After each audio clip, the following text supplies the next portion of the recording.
নিজেকে হকপন্থী মনে করো, অথচ নামাজি, দিনদার, তাহাজ্জুদ গুজারিশ মানুষদেরকে সাদিয়ানি বলে গালি দাও।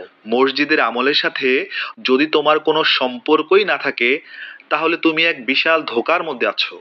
সত্যের পথ গালিগালাজে নয়, বরং আমল ও তাকওয়ার মাধ্যমে প্রমাণিত হয়। এবং বর্তমান বিশ্বে একজন নূতন দালালের আবির্ভাব হয়েছে। এই দালালের নাম মৌলানা সাদ সাহেব। মসজিদের সামনে একটা ঝাড়ু লাগায় রাখবেন, এটা যদি আয়াকে আমরা এটা আটি জমান লগে লগে শুধু ঝাড়ু মারে দিবেন। কাদিয়ানীরা ইংরেজদের দালাল ছিল আর সাদিয়ানীরা ভারতের রয়ের দালাল। বিগত সময় মাদ্রাসা তালাবারা বাইরে বেরিয়ে ফ্যাসিস্টকে যদি বিদায় করতে পারে, সাদিয়ানি তিনটারে বিদায় করা অন টাইমের ব্যাপার। कुरान का हुक्म है, ला यस्खर कौम मिन कौम असा यकुनु खैरन मिनहुम वला निसाउ मिन निसाइन असा यकुन खैरन मिनहुन। कोई किसी को हकीर न समझे, कोई किसी का मजाक न उड़ाए। बड़ी बड़ी बड़ी महरूमी का अंदेशा है, बड़ी महरूमी का अंदेशा है। खुदा के लिए अपनी जुबानों को और अपने ख्यालात को किसी आम से आम मुसलमान के बारे में भी गंदा न होने दो, वरना नहीं मालूम कौन अल्लाह के नजदीक कितना महबूब है, किसका अल्लाह के यहाँ क्या मकाम है। तुम उसकी तहकीर करोगे उसके जाहिर को देखकर, अल्लाह तुम्हें ज़लील करेंगे उसके बातिन को देखकर।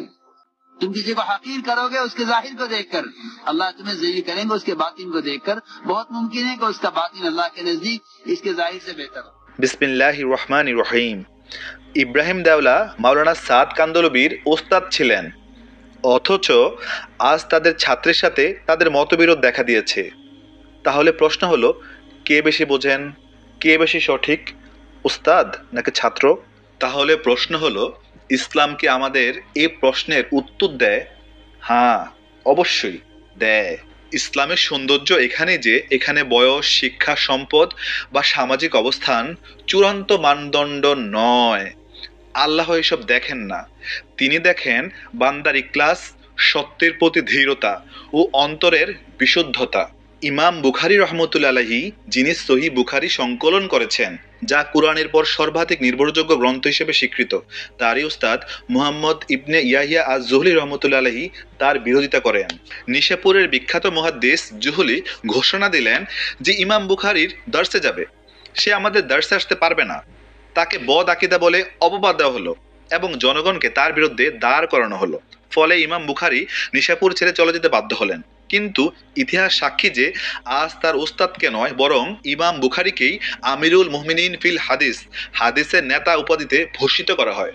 ইমাম শাফি রহমতুল্লাহ আলাইহি ছিলেন ইমাম মালিকি রহমতুল্লাহ আলাইহির প্রধান ছাত্রদের একজন, কিন্তু পরবর্তীতে তিনি ইরাকে গিয়ে ইমাম আবু হানিফা রহমতুল্লাহ আলাইহির ছাত্রদের সাথে সময় কাটান এবং অনেক ফিকি বিষয়ে নতুন দৃষ্টিভঙ্গি গ্রহণ করেন, যা ইমাম মালিকের মতের বিপরীত ছিল। ইতিহাসের শিক্ষা কি পাই? সত্য ও ভুল নির্ধারণে বয়স, পদমর্যাদা কিংবা কার ওস্তাদ কে, এসব কোনো মানদণ্ড নয়। ইলমের উত্তরাধিকার শুধুমাত্র রক্তের সম্পর্ক বা ওস্তাদ শাগির্দের মাধ্যমে স্থানান্তর হয় না, বরং তা আল্লাহ যার মাধ্যমে চান তার মাধ্যমে সংরক্ষণ করেন।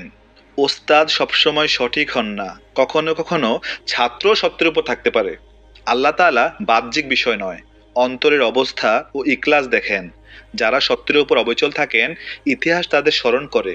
শেষ কথা, যদি সত্যের পথ বেছে নিতে হয়, তবে ব্যক্তি, সম্পর্ক বা বাহ্যিক অবস্থান দেখে নয়, বরং সত্যকে সত্য হিসেবে গ্রহণ করতে হবে। কারণ শেষ পর্যন্ত হক একটাই, আর সেটাই আসল সফলতা। জাযাকাল্লাহ খাইরান। দাওয়াতের কাজ যারা করবে, প্রয়োজনীয় ইলম দিয়ে আল্লাহ তাআলা তাদের কাজ নেবেন, প্রয়োজনীয় যোগ্যতা দিয়ে আল্লাহ তাআলা কাজ নেবেন।